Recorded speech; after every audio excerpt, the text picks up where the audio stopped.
E aí, gente, tudo bem? Vamos falar mais um pouquinho sobre natação e atividade física.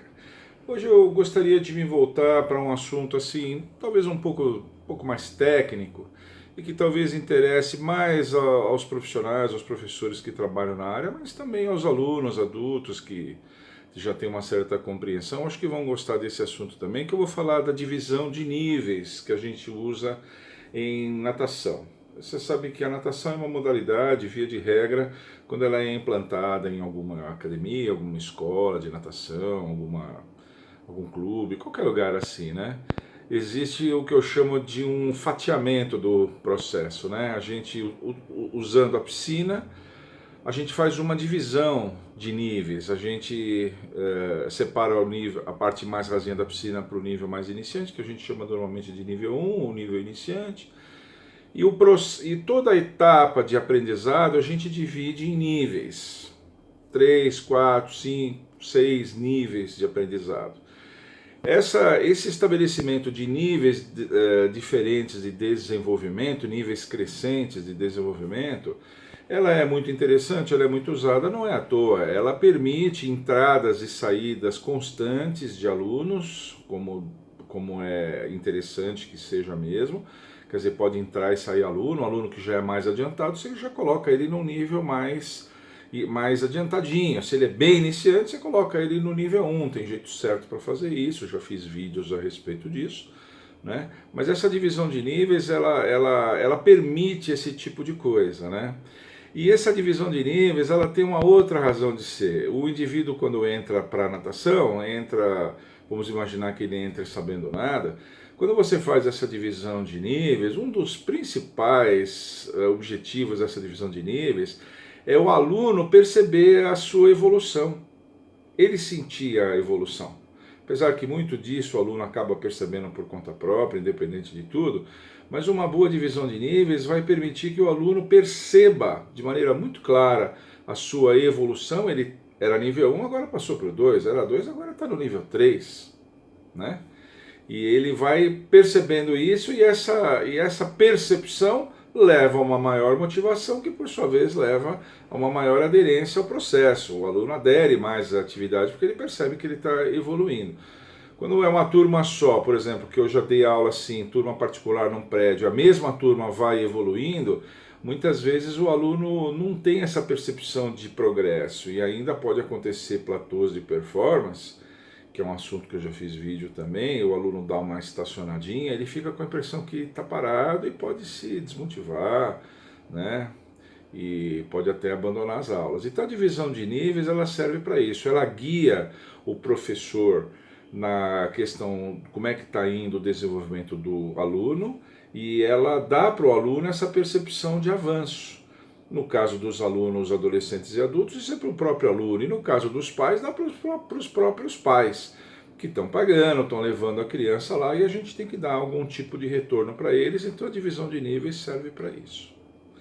Essa divisão de níveis, ela não tem uma padronização, viu? Teve gente que já me escreveu aqui achando que existe uma coisa meio que padronizada, uma coisa assim. Isso não tem. Cada lugar que desenvolve a sua própria metodologia desenvolve a sua própria divisão de níveis, o seu número de níveis, o conteúdo que tem que ser dado em cada um deles, né?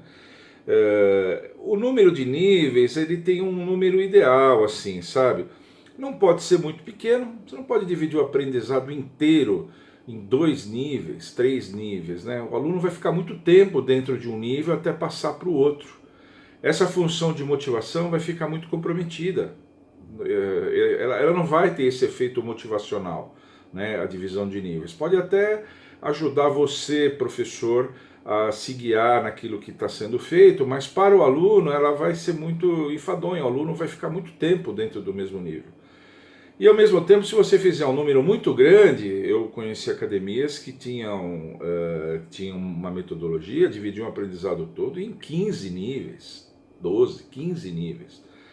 O que acontece é que fica meio ininteligível, fica com tantos níveis, a diferença entre os níveis fica muito sutil. O aluno não percebe muito a diferença entre um e o outro. A divisão de níveis acaba ganhando uma conotação um pouco artificial. Você fala, você estava no nível 12, agora está no nível 13. O aluno não percebe muito essa diferença e acaba aquilo soando um pouco artificial. É uma informação que vem do professor, tudo bem, tem a sua credibilidade, mas o aluno não sente isso tanto quanto sentiria se a divisão de níveis fosse menor e fosse mais nítida. Então, o número de níveis tem uma mágica nisso, tem um número ideal, né? Você tem que dividir o aprendizado todo, toda a fase de aprendizado dos dados até o final do aprendizado completo. Você tem que dividir em 4 níveis, 5 níveis, até uns 10 níveis, né? 8, 10 níveis. É um número bom, é um número bom. Senão fica ou fica muito pouca coisa, ou muita coisinha, muito detalhezinho, acaba não sendo funcional. Precisa ficar atento nisso na hora que você faz essa divisão. E é importante quando você faça essa divisão de níveis, que cada nível tenha muito bem definido 2 coisas. Os conteúdos que tem que ser dado em cada um dos níveis, isso tem que estar bem claro, bem claro. Quanto mais claro tiver, melhor. E os critérios de promoção para o aluno passar de um nível para o outro, que são coisas diferentes. Você estabelecer tudo que tem que ser dado, tudo que tem que ser elaborado com o aluno, ministrado em aula com o aluno num determinado nível é uma coisa. Aquelas atividades, aquelas habilidades que ele tem que demonstrar para passar para o nível seguinte, que são os critérios de promoção, é um pouco diferente. Normalmente o conteúdo ele é mais amplo, ele é mais vasto, tem mais itens, mais descritivo, quanto mais claro ele for, melhor. Os critérios de promoção normalmente são algumas habilidades, né, que a gente chama de habilidades-chave, são algumas habilidades que o aluno apresenta para ele ser capaz, ele sendo capaz de fazer essas habilidades, a gente fala que ele está promovido para o nível seguinte. Então, normalmente são habilidades que a gente chama de habilidades de síntese. O aluno, para conseguir fazer aquela habilidade, ele tem que ter um conjunto de outras coisas. Eu vou dar um exemplo. O aluno, para ter crawl em apneia, braço, perna, rostinho na água, não precisa fazer respiração. Então, para passar do nível 1 para o 2, um dos critérios é estar fazendo crawl em apneia. Por que a gente põe crawl em apneia? Porque para o aluno estar fazendo crawl em apneia, ele já tem que ter um batimento de perna razoável, ele já tem que ter um posicionamento horizontalzinho no corpo, uma flutuação legal. Para fazer um batimentozinho de braço razoável, ele tem que estar bem equilibradinho, então ele tem que ter equilíbrio, né? Para fazer essa atividade tranquila, ele tem que estar retomando a posição em pé com uma certa facilidade. Então você veja, crawl em apneia, quando você fala isso, você sintetiza um conjunto de conteúdos que você já desenvolveu e eles são sintetizados naquela atividade, crawl em apneia. Costas rudimentar, né? E aí você vai, saltos de cabeça da borda sentado, salto sentado na borda de cabeça. Então você vai listando um pequeno conjunto de habilidades que são chamados critérios de promoção. Então essas 2 coisas são fundamentais. Na hora que você estabelece a divisão de níveis, você tem que ao mesmo tempo estabelecer o conteúdo de cada nível e os critérios de promoção para o aluno passar de um nível para o outro, de um nível para o outro. Isso é uma coisa que precisa ser feita. Às vezes, quando a gente senta para fazer isso, por mais experiente que você seja, eu já fiz isso algumas vezes, a gente bola uma coisa e às vezes na prática a gente depois tem que fazer algumas correções. Então, normalmente, os primeiros meses, até o primeiro ano de atividade de uma nova metodologia, a gente tem uma fase um pouco de correção. A gente vai afinando a nossa divisão de níveis, vai calibrando ela para ver se ela está realmente adequada ao nosso público, ao programa de atividades que a gente acha interessante, para ver se a coisa vai fluir legal. E alguns ajustes muitas vezes são necessários, tanto na parte dos conteúdos como na parte dos critérios de promoção. Agora, um outro conceito importante que vem junto quando você faz essa divisão é o conceito de avaliação. Essa divisão de níveis vai ser usada para você avaliar os alunos. E essa avaliação, de alguma maneira, tem que chegar até eles. Então, a maioria dos lugares de natação fazem ou reuniões de pais, ou fazem fichas de avaliação ou avaliações, para que essa avaliação possa ser útil não só para os profissionais planejarem o seu trabalho, o desenvolvimento do seu trabalho, a implementação dele, mas darem uma satisfação para o aluno, passar para o aluno como é que a coisa está indo, como é que o processo dele está andando. Se for criança, por razões motivacionais, e se for adulto, por razões de prestação de contas. Você tem que prestar contas para o aluno como é que ele está indo, como é que ele está acontecendo. Isso é uma coisa correta, é desejável comercialmente e é ético. Ético, a gente tem que fazer essa prestação de contas, né? E aí tem também, cada uma faz de um jeito.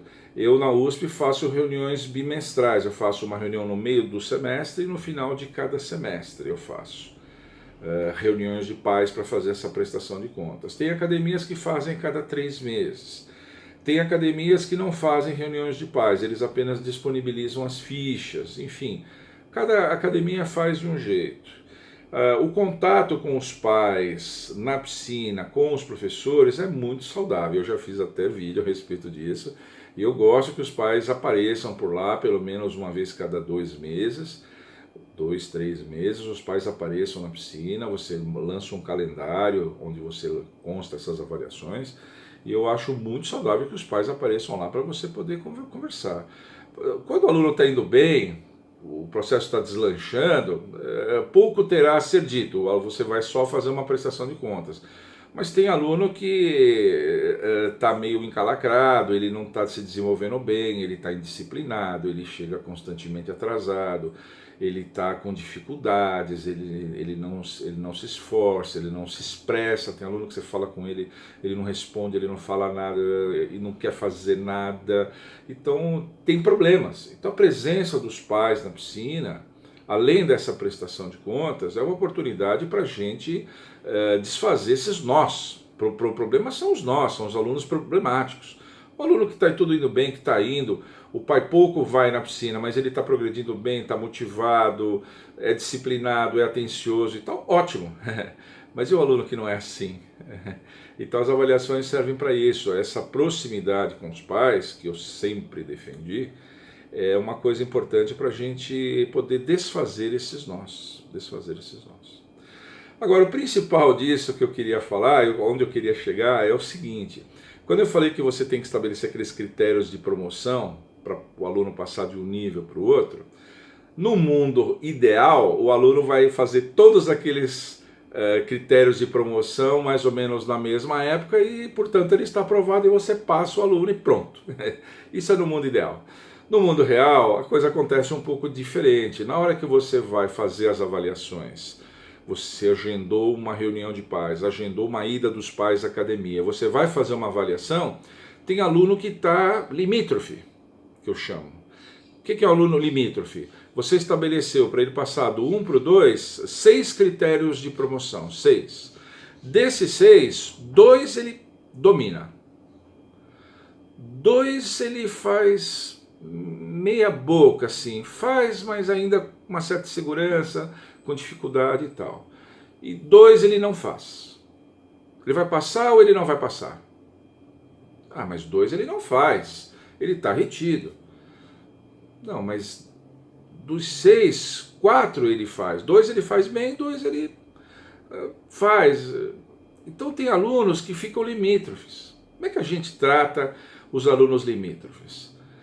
Como eu digo aqui na USP, né, quando a gente faz os nossos conselhos de classe aqui, a gente tem até conselho de classe aqui, a gente faz conselho de classe assim, chega na hora de fazer a reunião de pais, o professor ele sabe aqueles alunos que certamente vão passar, estão muito bem, critérios de promoção estão todos conquistados, tem aqueles alunos que certamente vão ficar, estão ainda muito iniciantes, fizeram muito pouco tempo de aula, estão muito inseguros em tudo, então precisam ficar. Mas tem os limítrofes. Como é que a gente trata os limítrofes?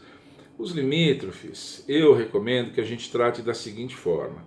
Quando na hora dos aspectos técnicos o aluno fica no meio, fica limítrofe, tem coisa que ele faz, tem coisa que ele não faz, então o professor e mesmo os coordenadores ficam indecisos se vai passar ou não, O ideal é você migrar dos aspectos técnicos, você ampliar a avaliação.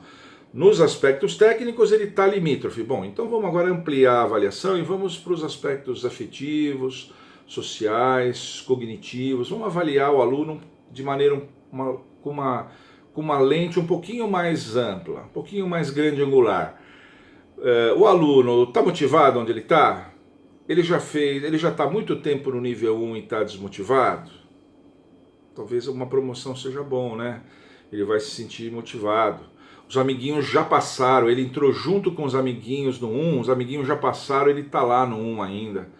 Você vai deixar ele mais uma avaliação lá, ele vai se desmotivar. Às vezes tem um descompasso de idade, né? Ele está muito velho para o nível 1 e no nível 2 tem alunos um pouco maiores, ele vai se sentir mais acolhido no nível 2. E às vezes não, às vezes é o contrário, às vezes o nível seguinte está muito mais forte, e a gente não deve precipitar uma promoção de aluno fraco, viu gente? Aliás, eu costumo alertar muito os meus monitores, uma promoção precipitada, ela é muito pior do que uma retenção cautelosa. Você promover precipitadamente um aluno para o nível seguinte, na esperança de motivá-lo assim, você tem que saber muito bem o que você está fazendo. Eu já fiz isso, na maioria das vezes deu certo, mas tem que ser um investimento pequeno, o aluno tem que estar relativamente bem. Porque você promover um aluno que não está bem para o nível seguinte é cruel. É cruel porque ele vai perceber que ele não está bem, ele é o último que acaba todas as atividades. Os amiguinhos vão dar apelido para ele, os amiguinhos vão fazer piadinha dele, que ele é o atrasildo, que ele é o tartaruga, que ele é o último que chega. As crianças são cruéis nessas horas, viu? Então, com todas essas coisas, assim, a gente tem que ter muito cuidado na hora de fazer essas promoções, esses investimentos. Mas, de qualquer maneira, a saída é você fazer essa avaliação mais ampla, levando em conta aspectos da idade, aspectos motivacionais, aspectos do relacionamento social do aluno, os amiguinhos todos passaram, ele vai ficar. Ou então não, ele está bem onde ele está. Ele está bem onde ele está. Ele já conquistou até algumas coisas, mas ele está legal, os amiguinhos estão lá, ele está super entrosadinho. Talvez seja melhor ele ficar mesmo onde ele está. Ou seja, o aluno limítrofe, você tem que ampliar essa visão dele para você deixá-lo onde ele estará melhor atendido. Onde ele estará melhor atendido? Onde ele está? Ou onde ele vai ser promovido. Outra coisa, às vezes os professores querem promover o aluno, fazer um investimento, o aluno está meio limítrofe, eu vou promover que ele vai se motivar. Só que o nível 2 tem 9 alunos, ele vai ser o 10º aluno lá. E aqui o nível 1 está com 4 alunos, se ele ficar ele vai ser o 4º aluno. Ele vai ter muito mais atenção aqui, vai estar muito melhor atendido aqui com 4 do que com 10. Então a gente tem que levar tudo isso em consideração. Por isso que aqui na USP a gente faz o conselho de classe, que a gente faz isso junto, né? Eu faço isso junto com os meus estagiários. Ou seja, ampliar a visão para você definir onde ele estará melhor. Se os aspectos técnicos não foram suficientes para definir pela promoção ou pela retenção do aluno, retenção provisória do aluno, claro, você amplia a visão para você vamos deixá-lo onde ele estará melhor atendido, onde ele terá melhores chances de desenvolvimento, melhores oportunidades de desenvolvimento. E aí você tem que olhar esses outros aspectos, cognitivos, afetivos, sociais, estratégicos, numéricos, você tem que levar em conta essas outras coisas. Tá bom? É um assunto muito amplo, viu gente? Eu fiz só uma primeira abordagem, senão o vídeo vai ficar muito longo. Espero que vocês tenham gostado. Eu acho interessante que os professores reflitam a respeito disso e tenham ideias muito claras a respeito disso. E acho interessante que os alunos, jovens e adultos, entendam esse tipo de coisa, porque muitas vezes o profissional de educação física tem que tomar as decisões se vai promover ou se não vai promover um aluno, como é que ele vai agir diante da avaliação dos seus alunos. E é interessante que o aluno confie na avaliação do seu professor, porque no mais das vezes o professor está fazendo uma avaliação para deixar o aluno onde ele estará melhor. Tá bom? Gente, espero que vocês tenham gostado. Se vocês gostaram, por favor, dá um like aqui, está ajudando muito o nosso canal. Ativem o sininho para receber sempre um aviso quando subirem vídeos novos. Divulguem o nosso canal. Se você ainda não é inscrito, se inscreva. Às vezes o seguidor do canal pede para eu fazer um vídeo que eu já fiz, né? Então eu percebo às vezes ele não está inscrito no canal e ele não tem acesso à minha lista de vídeos. Eu já tenho mais de 100 vídeos publicados, então eu já abordei muito assunto. Então, por favor, se inscrevam para vocês terem acesso a essa listagem toda e vocês verem os vídeos que já foram feitos. Às vezes um vídeo que vocês querem já foi contemplado por algum vídeo meu. Tá bom? Fiquem sempre com a gente, mandem sugestões que vocês quiserem, tá bom? Tchau!